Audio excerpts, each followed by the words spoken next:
Welcome to Podsdale, brought to you by the City of Scottsdale. Join us to explore the stories that make our city a world-class community. Hey everyone, welcome back to Podsdale. I'm Greer. And I'm Gail, and today we're talking about something in our city that most people don't think about until they need it, our emergency management team.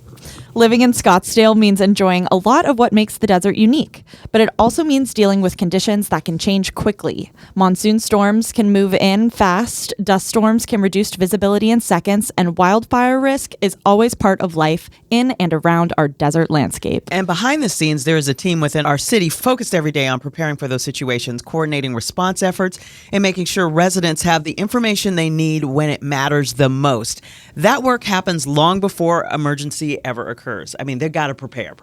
That's all they do. That's right, Gail. Today on Podsdale, we are joined by Jacob Johnson, Emergency Manager for the City of Scottsdale, and Lauren Shaw, Emergency Management Coordinator. They are here to walk us through how the city prepares for emergencies, what residents should know heading into monsoon and wildfire seasons, and how everyone can take simple steps to be more prepared at home. So, Jacob and Lauren, thanks for being here. And I'm going to start with something I was telling Greer to keep in the back of our minds. The National Weather Service is saying it's going to be a wet monsoon this year, like finally for the first time since I've lived here in 30 years. Yeah, praise God. Yeah. I hope so. And that's what I heard as well, that just this week, like you said, they are saying that we're going to get more rain this summer. So that's something to look forward to, even though as we get into 100 degrees this week. So Yeah, I know, it's crazy. Today is like 85 and Saturday is supposed to be 105. Yes. So it's crazy. Oh, really? Yes. I thought that was a joke. No, it's real, Gail. That's 20 degrees. It's real. That's a snowstorm for us. Welcome to the desert. Yeah, right? Before we get into everything, can you each introduce yourselves and share us a little bit about your roles with the city? Sure. My name's like y'all said, my name's Jacob Johnson. I'm the emergency manager. I've been in the city for about 4 years now. And I'm Lauren Shaw. I am the emergency management coordinator. I assist a lot with our planning, preparedness. I help with exercises. I've been with the city for 2 years. Very cool. So how did you get into emergency management? Because I hear people say, I'm going to be a firefighter. I'm going to be a paramedic. I'm going to be a doctor. I'm going to be a police officer. Who says I'm going to go into emergency management? So that's an evolving question, really, because even when I came into emergency management, I was retiring from the Army in 2020, transitioning out, finishing my degree at Arizona State University online. And that was my choice, was emergency management and homeland security. Thank you for your service, I appreciate you that. fellow Sun Devil. Yeah, right. And at that time, I really didn't know what I was going to be doing. I didn't plan on being in the field of emergency management. It was just a personal goal to get a degree. And then as I was going through my classes and transitioning out of the Army, I went into National Park Service's law enforcement. I found that the emergency management skill sets and principles actually tied in with the military, what I was doing in the military pretty easily. So it was a pretty easy transition to get me into this field, where traditionally in the past, it's been either you retired as a firefighter and then moved in, or you retired as law enforcement and then went in emergency management. Now it's kind of a mix of academic, you get a degree, you get a master's degree, or you do that as well. So we're bringing in a lot of different backgrounds within the field. So it's kind of interesting to see that transition in a very short period of time. And I was a member of the United States Coast Guard, so we wrote the incident management handbook. And so we work very closely with FEMA. We're the coastal partners for FEMA, so I have a lot of hurricane response experience. I used to clean up oil spills, so I got a lot of my FEMA training through them.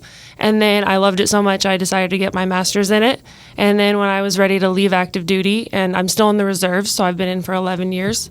And when I decided to leave active duty and come back home to Phoenix, I decided emergency management was where I wanted to be, and I'm very blessed to be in it at Scottsdale. Wow. She's kind of impressive. Yeah, like she wrote I here. didn't know that. That's so cool. Like has dawn will travel for oil spills.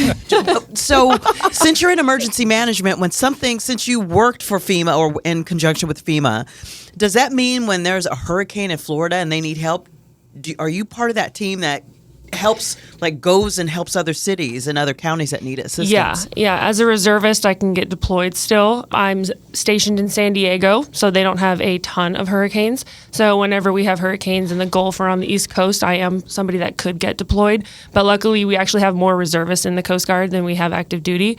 And I think they're doubling in size in the next year. They're adding like a second boot camp and everything. So we're really trying to get our ICS ramped up and getting everybody trained. So yeah, I can get called to hurricanes. I've been a part of Hurricane Harvey, Hurricane Irma, Hurricane Dorian, and I think there was one more. I think there's 4. Florence. Florence. Wow, that's so cool. I just read that. Yeah. So I know. Okay, so you guys are obviously in our emergency management division. What does a typical day look like in your jobs? Because obviously not every day there's an emergency in the city of Scottsdale. So what does it look like when you're not managing emergencies? A lot of our job goes down into policy making and advising all the different departments of the city on what they should be doing to prepare. The big part of our threats, and I think we're going to talk about that in a little bit, are special events. So I believe special events are one of our biggest hazards or vulnerabilities in the city. So we spend a lot of time training our public safety partners and other departments on National Incident Management System and Incident Command System, so they could plan for those events and staff them appropriately, and then react if something were to occur. Wow, we have a lot of special events in Scottsdale. Yes. So Oh, yeah. I can imagine. Like even if the Super Bowl's way over there on the other side of the valley, people are landing here, all the parties are here, networks meet here. So what might residents not realize that goes into planning between the big events that come every year, like the Waste Management Open, or something else? Yeah. I think the biggest thing, a lot of the time that we do spend is on things that may never actually occur. Mm-hmm. So that's the biggest thought when it comes to preparing and planning. You're spending a lot of time and resources. It's kind of like getting insurance for your car or your home. You're expending money into something that you hope will never actually happen, but it's nice to have when it does happen. So that's the backside of all of that. A lot of time doing stuff for things that don't occur, but we never know what we do prevent with the efforts that we make. Sure. So leaning a little bit more into Scottsdale, you just mentioned special events being one of the emergencies that Scottsdale plans for most often, but I'm sure you also plan for natural disasters like hurricanes, monsoons. Can you just touch a little bit more on the other types of emergencies that you plan for? Sure. Our biggest natural threats in the city are wildfires and floods, and then monsoon weather and heat. One of the hardest ones to really prepare for, plan for, mitigate against. I would say the number one natural threat is the wildfire. We have a lot of houses that are in what's called the wildland urban interface, which pushes out in the desert, puts them at immediate risk of any natural or man-made fires starting out there. So long before, an incident happens, you guys are preparing. But Lauren, what happens behind the scenes when an emergency starts unfolding? You guys have to, you're on alert before anybody else is. Yeah, I would say the communication lines have to open up right away. So whenever we are out with our regional partners doing trainings or any kind of exercises, we're just creating a Rolodex of people that we can reach out to when the emergency happens. So our job is not to have all the answers, but it's to know someone to call who has the answer. And so as we're preparing for emergencies and as we're training, that's always on the forefront of my priority list. Yeah.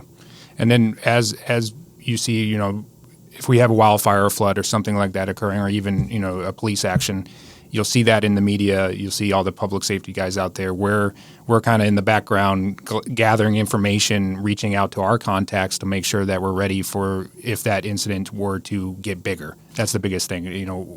What kind of contacts do we need? Who do we need to reach out for to get more stuff into the city to help? Yeah. And also what capabilities we have in case they have an emergency if we need to be reached out to help them. So it kind of goes back and forth. Sure. So it sounds like you are communicating and collaborating with a lot of different departments, both in the city and externally. Can you talk a little bit about, obviously you're connected with police and fire, but people might not realize that communications is a part of that. Yeah. And can you touch just a little bit more on the different departments you reach out to and communicate with? Yes. It's interesting to me. It's one of my favorite things about the job is as well as the team is just myself, Lauren, and then we have a part-time employee that handles wildfire mitigation currently. So it's a very small team, but we have impact or connection with every department in the city. It's a very unique job to be in. So, we coordinate with public safety, of course. Like you said, communications is big. It's the number one thing that goes wrong in an emergency, and the number one thing that we need to, plan ahead for. Any sort of public works, the water department, even the libraries, Parks and Rec, if we need to open up facilities to help people out, we're leaning on them more and more as well and getting them involved, because there's people all across the city that have experience, have access to resources that we don't even realize until we just ask the questions. And then we get all this help, and people are very willing to help, especially when it comes to making the city better and prepared. For sure. What outside agencies do you guys work with during emergencies? All of them. Everywhere. I was just at a training the other day where PetSmart came up and talked about their capabilities during an emergency. PetSmart. Yeah. And so you just kind of, again, your Rolodex is just getting thicker and thicker, and you're just being like, oh, I didn't know. And all I have to do is call and ask, and then we can work through like an agreement where we can work with these partners. But that's a private company. We work with every other city. Mm-hmm. We have a great regional emergency management program. All the emergency managers work really well together, and I think that kind of also feeds into everybody's public safety partners. So fire, PD, everyone collaborates quite well in the city. I think when I went through my incident, command training, they were talking about how there are private entities where PetSmart could offer a staging area at one of their locations. Mm-hmm. So that's how private gets involved. It's interesting to me how everybody knows it's all hands on deck, and they prepare for that. What would you say residents should understand about the monsoon season and Scottsdale, specifically the Scottsdale area? Because I know they're probably thinking, the Indian bin wash, I'll take it. Yeah, I think we have a high influx of transient people coming in, so people that don't live here full time. We have snowbirds, we have all of that. And so they might not be as aware of what floods can do because we don't have it every year, where people who've lived here long enough know maybe every 5 years there's a microburst, a haboob, or something that happens that can take the roof off your house, Mm-hmm. And the Tempe microburst last year was a great example of that. And so I think the more we communicate with them that these storms can happen quickly and that they can cause a lot of damage, the better off we'll all be. I think monsoons are, I'm not originally from Arizona, I'm from California, so monsoons were something new to me when I moved to the area, and I didn't really know a lot about them and the damage that they could have on an area. What are the biggest risks associated with monsoon storms, especially in Scottsdale?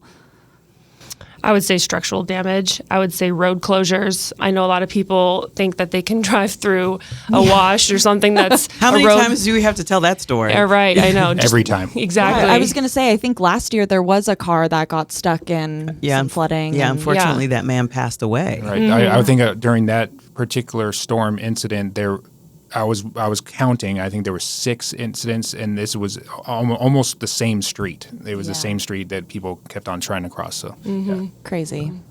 That's obviously a mistake, is crossing into the water when we shouldn't be during a monsoon. What are some of the other common mistakes people can make during a monsoon event? I would say maybe not having their public notification alerts on, making sure that they're communicating with their loved ones, knowing what's going on. Because again, it was Hayden Road that got flooded last year. Right. So that's one of our major roadways. Right. And so people are trying to get to work, or their kids are coming. Actually, it was during the summer. So kids were home from school and parents are at work and they're not able to get to each other. And so making sure that we're communicating that way while also having our alerts on so we can know what the city's saying. Mm-hmm. We can know what the National Weather Service is saying, and just making sure all of that information is flowing nicely.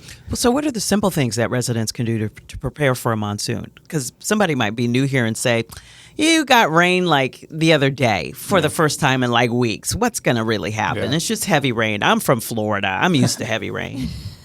I would say residents need to just pay attention to what's going on in the weather reports, because these monsoons can accumulate quickly, and we're talking about microbursts. Those can happen anywhere during the storm, and they happen very quick. are very fast with tornado-like winds, but in a very specific area. So you can't really see them coming.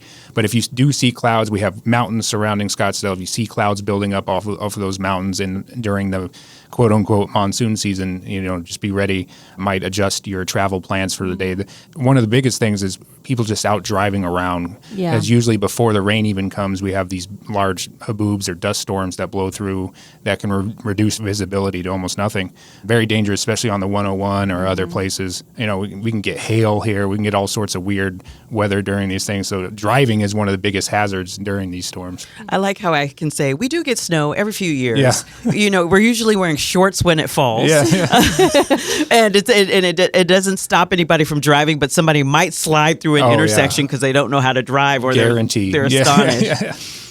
Yeah, Arizona is really just so fascinating when it comes to its weather patterns and all the different things that our weather is capable of. I like to tell people, we do have 3 ski resorts, and they're like, really? Yeah. Big ones too. Yeah. Flagstaff is one of the top snowiest cities in the country. That's crazy. Yeah, it is crazy. Yeah, there's a town there that's has sometimes the lowest temperatures in the U.S. I think it starts with a B. It's right next to Flagstaff. It's just unbelievably cold, and so if you're going up there from here, take a jacket. It's like 2 hours away. Like the other day, the high was 50 or 40 something. I was like, are you kidding? It's April. Yeah.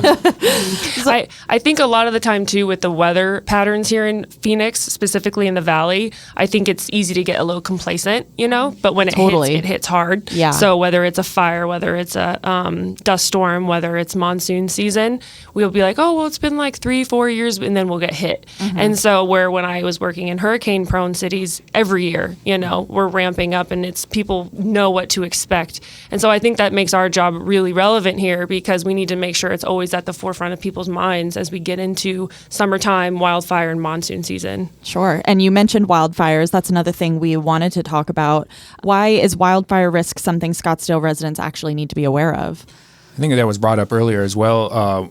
Because of the WUI, the wildland-urban interface, building and growing is not a bad thing, but we need to recognize that we're pushing out in the areas that are potentially hazardous. Out there in the desert areas along the Tano National Forest, near the preserve areas. In the summertime, we get very dry, so it doesn't take a lot for a fire to start out there. And then once it gets started, it's hard to get a hold of it and get it stopped, because everything's so dry. The wind pushes these fires very quickly through the vegetation because of the dry conditions. And then once it starts getting into buildings, then we have a whole other issue. Yeah. Here comes the big defensible space Here's question. What the can pitch. people do Yes. to prepare and protect themselves ahead of time in case a wildfire breaks out? You got it. Building up that defensible space around your houses. We can link up or talk about websites where we can have visuals for all of this, but building at least 30 feet of space around your house, depending on where you live, there might be some ordinances or codes about clearing vegetation outside of your own property, but definitely within your property. Talk about everything, nothing touching your house within 5 feet, and then adding an extra buffer of 15 feet for anything that's combustible. Clearing out. Make sure there's plenty of space in between vegetation that you have in your house, trees, anything that's dead needs to be cleared immediately, and then also making sure you don't have debris on your roof. That's the way a lot of the structure fires happen, is blowing embers, ash actually collects on the roof and ignites leaves or branches or anything that might be sitting up there, and then that starts the house on fire. So if you're in Scottsdale and you see a wildfire or a wildfire is reported nearby, what is the first step a resident should take? So I would say your alert notifications need to be turned on your phone, because that's one of our primary jobs, is making sure that we're working with the county to get those sent out. That way we can follow the ready, set, go pattern.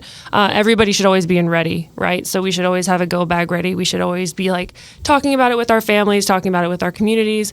But with those wireless emergency alerts that we would send out with the county, you're going to get a text message on your phone if you're within that geofence, and if it's we're moving you from ready to set, then you need to be able to know that. As soon as we set that, we're going to have the city websites updated. We're going to have the county websites updated. We're going to have all social media hopefully updated. That way, when we send out that text message, you have somewhere to go to give you more additional information. How quickly can wildfire conditions change? And how quickly can they change if somebody's living in the Scottsdale area or just visiting up, on an area that borders the preserve? Right. So the fire moves at the speed of the wind. So if we have typically in the summer afternoons, we can get wind 15 to 20 mile an hour in that northeast part of Scottsdale. So if we have a fire up there, that's how fast it's moving. If nothing, if the firefighters can't get in front of it, or if we can't stop it for whatever reason, that's how fast it moves. And so if you are within a couple miles of that fire starting and the wind's blowing at you, you're already in danger. Yeah. Lauren, you mentioned Ready, Set, Go. Can you just talk a little bit more about what that is? And Yeah, so Ready, Set, Go is statewide, and all counties, all cities use it. And we work with Maricopa County to assist us with our wireless emergency alerts, like I was mentioning earlier. And so when you're in ready status, again, we're all in ready status. That means you're just aware of your surroundings, you're aware of the situation. Set is when you're going to be told to evacuate quickly, or you're about to be told to evacuate quickly, that we are expecting the fire or whatever the incident is. It doesn't have to be a fire, but we are expecting it to cross into your area. And so you should be on set status, expecting to get a go status sent over to you. We can send out wireless emergency alerts, but we'll also have fire and PD going door to door if we do have an evacuation notice. And that way residents who don't have cell phones or anything like that, they will still be able to find out. It'll be, hopefully, the communications office will work with our local media and we'll have it broadcasted that way. And then also we do reverse 911 calls. So 911 will call your house to let you know. I didn't know that was a thing. We have a lot of way of reaching our residents to make sure they're aware of what's going on. Wow. I learned that with my parents in California. They had to evacuate from their home like 2 or 3 times. And they got to go stay with friends in their fancy house, so they weren't that They weren't put too out. upset. But the one thing they didn't have was a go bag. They had to quickly put something together. And when you have somebody in your family who is partially infirmed, I can speak from experience with my family. Make sure that go bag is ready, because if you have 2 older people and one of them can't get around very quickly and you don't have that go bag ready, that's going to be a problem for you. So talk about what should go in that go bag. So the basics of it is, it can get really ridiculous. You can get crazy. I know Like there's a lot of doomsday prepper. Yeah. There are a lot of preppers that I associate with, and nothing wrong with that. Sure. Information is power. Yeah. Yes. The basics of it is you want to have anything that's important for your survival for up to 3 days. I would say that's the minimum you need in a go bag. We're talking about special needs for medical situations. So medicines, important paperwork, a little bit of food, enough water for you and your family for that 3-day period. Talking about some of the medical care equipment, you want to make sure you have batteries. If you have oxygen machines or any sort of monitoring equipment, extra oxygen bottles, those sorts of things, readily available to grab and go, because you don't want to be scrambling around your house looking for everything and putting everything together. You want to have it in one area, ready to go, or ready to throw in your duffel bag and hit the car. And you can't forget your pets either. Oh, yeah. That's the first thing I'm man. remembering when I have to leave the house is my dog. Well, so. you do see that. You see that a lot, especially in the big disasters like Lauren referenced, hurricanes, that sort of thing, where people have to get out quickly and they don't have a plan for that, and their pets end up being. It's sad. Yeah. Yeah. In Scottsdale, we have a lot of horse owners. Yeah. So it's not just a pet that you can just put in your car. So you have to have a plan on how especially if you have more head of horse or head of cattle than you have transportation. I didn't even so think if you about only that. have a 4-horse horse trailer and you have 6 horses, what's your plan? Wow, I didn't even think about that. Oh, yeah. What can residents, how can residents find and understand their evacuation plan and the area they need to go to? Because that's something, when I saw that, Greer, on some of the topics we were talking about, I was thinking, I live in the city center. Where would I go? Yeah. And we get this question a lot, actually, when we do community engagement, meeting with HOAs and neighborhoods. And what I always tell people is I can't plan your evacuation for you. It's kind of like an individual or community responsibility. That's the message I like to push. You know the best ways in and out. You know how you would be able to travel. So it's always good to have at least a primary and alternate way out of your neighborhood and have that already planned. And then, if some neighborhoods we have up north, they're gated or they're in a more rural, remote location, so there might only be two ways out. You want to have maybe an alternate way where you don't use streets to leave your neighborhood as well. But that is definitely something we can help. Police can help plan that out for you. The crime prevention officers within your districts can help that out. We have your fire station in your nearby neighborhood. They can help advise on this. But it does boil down to family planning, community planning is the best method to approach that. This is what we do on our boredom days with our family, and I would suggest it to other people. And we say boredom days, we're talking about in July and August when it's 110 degrees outside and you can't really do anything. You think about what are we going to do in an emergency? Like, what happens if this happens? And you take that road. Like, how would we get out of town?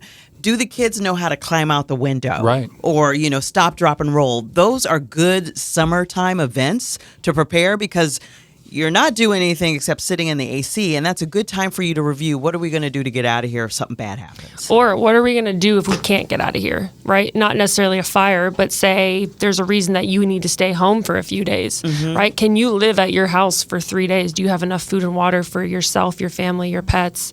And then also, when do most emergencies happen? A lot of them, and how often are you home? Most of the time, you're not home during the day, especially if you're working somewhere else. Sure. And so if you're at work, do you need to get home? Are you going to be able to get home? If you need to walk, but you wear heels to work every day, do you have tennis shoes in your car?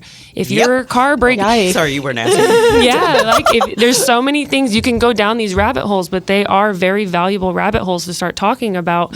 And for Phoenix, I always emphasize water, right? You should have water at work, you should have water in your car, and you should have water at home, enough to last you at home for 3 days.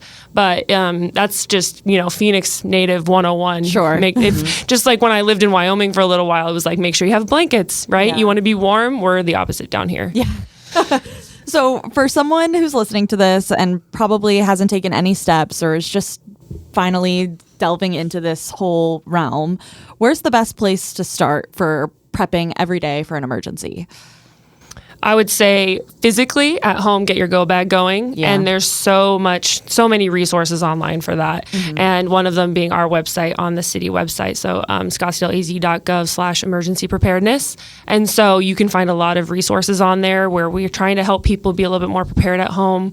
But yeah, physically start thinking about the what ifs, start talking to your family about it. And then physically start getting at least the 3-day rule together, right? So making sure you can be on your own for 3 days if needed. I think they've already touched on some important items people should have: water, food for a few days, the medication ready in their go bag. Anything else? Oh, your phone charger. Yeah. Phone charger. Because a lot of natural and man-made disasters can cause power outages. And here in Phoenix, especially in the summertime, that's deadly, right? No power. And so you want to make sure that you're at least able to charge your electronics. I know for me and my husband, we have a few solar panels. So all you have to do is, if you don't have a plug-in, you can just, because we use them for camping, so you can just plug in your phone to your solar panel and you're able to get power to your phone. Go ahead. I was just saying, I feel like I should get a star for today's interview because our solar panel for my emergency battery is being delivered today. Oh, nice. Yeah. Nice. Very topical. And they're not that expensive. No, you can go they're on not. Amazon and buy a little power bank that has a fold out. I have one in my backpack now, the fold out. In your backpack or your to-go pack? My work bag. Military Special Forces. You know what? You need it for work. Yeah. That's why I'd upgrade and deduct on my taxes. Yeah. It's for work. Another tip my mom always gave me, maybe this is more California centric, but because there's so many earthquakes in California, my mom always told me your car should never be below half a tank. Yeah. You know, Yeah. I'm from California too. Our preparation was don't put a picture above your bed. Yeah. Oh, smart. Yeah, nothing should be hanging above your bed in an earthquake. Yeah. See how valuable conversation is? I have never heard that before. Yeah. And I'll tell you why. I have a specific example. My friend has a beach house, and even though he gave me the key to go whenever I wanted, In the guest room, he had his surfboard hanging up above the bed. Oh, no. And there was an earthquake. And it fell. It didn't fall, but I haven't moved that fast in my life. I was like FloJo. It's like a Final Fantasy moment. And they're like, we're serious. Like those are those basic little things are things you can think about. It could have been on another wall, but it was above the bed. Right. Earthquakes that's a wild one to Yeah. experience. Yeah. If no one has been through an earthquake, I recommend at least feeling it. Yeah. Maybe not in the center of one, but feeling the earth shift is something special. It definitely is. We get them here. Yeah. Oh, yeah. It's like I've been here 3 decades. I think there've been like 2 that I've felt. Yeah, we do have a number of fault lines nearby. A little bit north of us, we get probably like 3s on the Richter scale pretty regularly, actually. It's a lot of people don't know that either. Yeah, I did not know that. Okay, where should someone go for accurate information during an emergency? We've learned all this stuff, and now they want to learn more. Where should they go? I think we've hit this a few times as well, but it's always good to cover again. It starts with enabling your phone to receive the wireless emergency alerts. That's going to be the initial blast during an emergency of telling someone, hey, something's going on. We'll use the ready, set, go language. And I want to reiterate, we're always in ready. You will never get a ready message. So you should always just be ready. The only messages that you will receive through a WIA are set and go. Once you get those messages, we use a lot of different channels for communication, redundant communication. The city website will have a banner on the top during an emergency with up-to-date information. We use all the different social media platforms. We'll have the city communication social media going. We'll have Scottsdale Police and Fire. Parks and Rec will put out information on there, especially if we have something going on in the preserve. They're really good at staying on top of that. And then also, if we need to, we'll put out messages through TV and radio. So we have a good relationship with our public information officers and the local TV stations. So they're on it as well, doing a joint message campaign. And when people go to our website, that's scottsdaleaz.gov, and you say you can click on the banner, that banner will take you to where you need to go, all the links and everything, correct? Right. Yeah, during an emergency, right on the main, you won't have to search for it. It'll pop up right on the main page with all the pertinent information. Yeah, no need to remember a search term. No. What was it, emergency? Yeah. Go bag? Yeah. Okay, we have a couple myth-busting questions we want you to answer. True or false, monsoon storms are not that dangerous anymore? False. Can you tell us why? I think Globe is a great example. Yeah. So if you want to do a case study, look at what happened to Globe last year.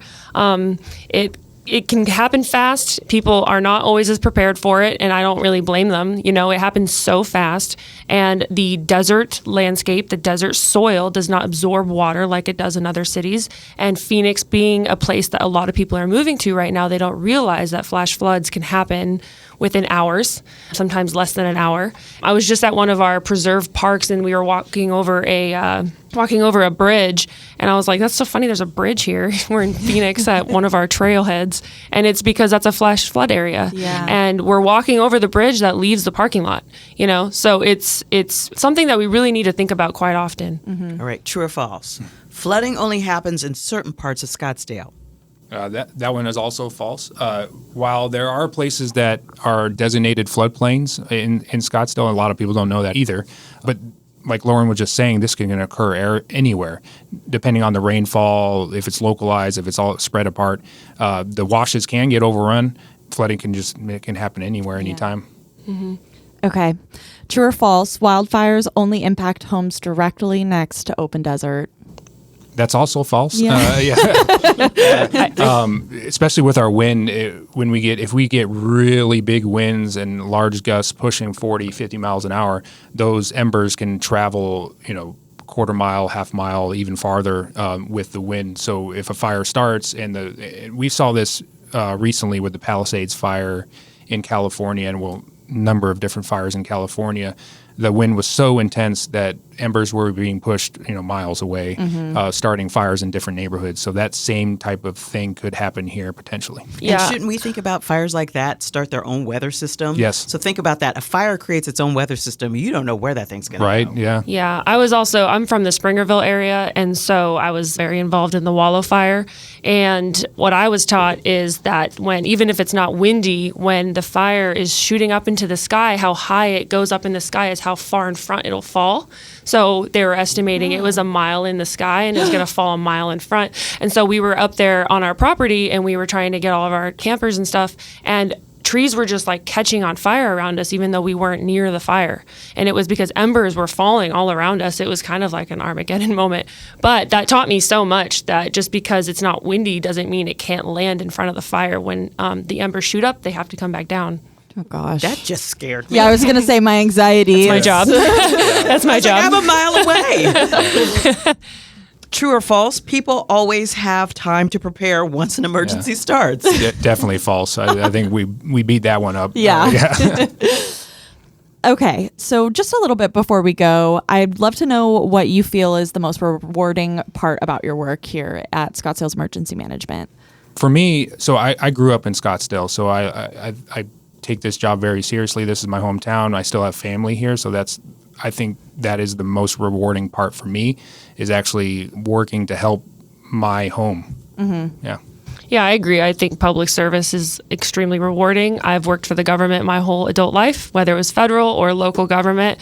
I love helping my community. I love knowing what's going on in my community, and I like helping other people know what's going on. Yeah, I'm new to public service, and I absolutely love it. I totally get it. It's a noble calling that you guys have been called to. So thank you both for your service. But I'm sure you guys have stories to tell. What are the most impactful stories from your experiences that stick with you? For me, in my job in Scottsdale, I got hired as an emergency management coordinator from the previous emergency manager. And about a month or two after that is when we were getting heavy into the planning process for the Waste Management Phoenix Open. At the same time, we had the Super Bowl going on in Glendale. So that was a very good introduction to what the job is and how fast everything moves, really. Like you said, Gail, even though the Super Bowl event was on the other side of Maricopa County, all the stuff was happening over here. Everybody wanted to be in Scottsdale, especially with the golf tournament going on. We had, over 1 million people throughout the week going to that one event, which we had the same or over the amount of attendees at the Super Bowl every day in Scottsdale. And so it makes it a bit, Yeah, we went to a sports safety and security conference, and FIFA was there, NFL was there, MLB was there, and everybody was like, oh yeah, we have 100,000 people. And we were like, that's cute. What's interesting is, like, I want to say Scottsdale, the crown jewel of the valley. Right, yeah. Well, I mean, just think about it. On a Saturday that year, on the Saturday of the golf tournament, we doubled our population in the city. Yeah. So we're having 400,000 people in one little area. Waste management is insane. Just all of everything that goes into that. I honestly have to echo our special events staff within our public safety, and honestly the whole city, is so amazing. They do such a good job. We do a lot of planning and we help with the planning process for some special events, but we really are just liaisons and more hands-off during waste management because they are so good at what they do. It's a well-oiled machine. The planning, I think, starts in August, and it's not just internal planning, it's external as well. And so it's helped make me better at my job, but also I just think every year we're getting better and better with what we do with waste management. And then one of my biggest initiatives is our sheltering program. And so I work with Human Services, I work with our libraries, I work with Parks and Rec, and we really want to make sure the city is prepared if we ever need to open a shelter. Since I've been hired, I've been able to get 7 of our facilities registered with the Red Cross as certified Red Cross shelters. That's so cool. Yeah, and we're just becoming more prepared in that aspect. And, when we think shelter, we often think fire, but most of the time it's something small that happens somewhere where you just need to pull the victims and the victims' families away from the incident and have another location set up for them. And we're trying to make it so the city is well trained and ready to go if we ever need to have that activated. And I think we're doing a really good job. I also want to shout out the libraries. They immediately heard about our Family Assistance Center openings and all the trainings, and they were like, I want to be on board. And I was like, let's go. And so we went from like 5 to 7 to 11 facilities that are capable of being a family assistance center. That's awesome. What is the one thing that you wish every Scottsdale resident understood about emergency preparedness? I think this is an important concept, and we hear about it all the time, especially at the federal level when we have these big federal disasters. There's a statement that says all disasters begin and end locally, and I would like to even bring that down. All emergencies begin and end with individuals and families. So if it's an emergency for you or your family, you're the responder, at least for a little while. It's important to remember that. And I've also been part of the government since I was 19 years old, so I'm institutionalized. But remember that the government is not always going to be there to support. So at least immediately. Yeah, immediately. I'm not going to say that we're not coming, but like Hurricane Katrina is a perfect example. Oh yeah, we're coming, but it might take us. There's a period of time where it's up to you, and the better you are prepared to handle it yourself, personally prepared. You have your family prepared, the easier that will go for you. Yeah, I agree completely. I think personal preparedness. I did an event and I had a mom and children walk up and she was reading, we had like handouts for what you put in your go bag. And she just like, oh, this is so funny. I don't have any of this. And she's like standing there with her 3 kids, a Phoenix resident, and it's almost summertime. And I just want that to kind of scare people a little bit. If that's how you feel right now, we're here. Our phone numbers are on the website. Like our resources are on the website. We have everything on there that can help you kind of build a go bag, and also like maybe start following some people on social media. We have all of that on there. And so if that's the bare minimum that you do, that's better than most people. Mm-hmm. And it's great to have extra water in the car in terms of being prepared. In the summer, if you're on the I-17, remember before they expanded it, if they're with all those people going up north, and then they'd come back to the valley, and there'd be a crash on the I-17, and they'd be stuck in their cars, and they would not be prepared for hours. So this is the little tip I give people: even if you don't want any, and somebody offers you a bottle of water, take it and leave it in your car. Mm-hmm. Now I know you don't want to have all the plastics and everything in your water, but in an emergency, having that extra bottle of water rolling around the back of your car is going to make a difference. Even if you do like a daily little cooler stock, you can keep it cool in there with some ice, and even like a small, just having a few water bottles helps. Yeah, and I would also say a blanket as well, but not for the reasons that you think. It's more if you do get stuck on the side of the highway, where is shade? Where are you going to find shade? And so not only do you need water, but just having an umbrella or anything. And, on the highway going up to 17, maybe you'll find a tree, but where's a tree on like 17 and Greenway, So, and you'll need something to sit on. If there are no benches and if there's just a curb, that curb's going to be incredibly hot in the summer. Yeah. Everything is hot. Mm-hmm. I have blankets and all kinds of stuff in the car. These are the kinds of conversations that they can just keep going and going and going, but you get so much information from them. Totally. Before we head out, do you guys have anything else that you think we missed or that you'd like to share with the audience? No, I don't think so. The biggest thing is to ask the questions. Anytime we talk to residents, the public, even the city staff, the questions are what make us better, because even if we don't have the answer, we will research it and find out. Mm-hmm. That's the biggest thing. You don't have to know everything, but knowing where to find it is always a key. Mm-hmm. Yeah, I would also say, back to the personal preparedness, get to know your neighbors. So make sure you're saying hi to your neighbors, seeing what they can do to help you, what you can do to help them. Because again, at the end of the day, I think those are the people that are the first to respond. We learned that with a couple of fires that we've had in Scottsdale, where people weren't able to get all their horses out, and people just came in droves with horse trailers to come help each other. The government, we did not facilitate that. That was a volunteer situation going on, and I just think that is extremely valuable. So make sure you know your neighbors. Love it. And if you want to learn more about emergency preparedness here in Scottsdale, you can go to scottsdaleaz.gov, search emergency preparedness. Right. That's all for this episode of Podsdale. If you enjoyed listening, be sure to subscribe. You can find us on YouTube or in your favorite podcast app. Share episode ideas and provide your feedback by emailing communications@scottsdaleaz.gov. Thanks for listening.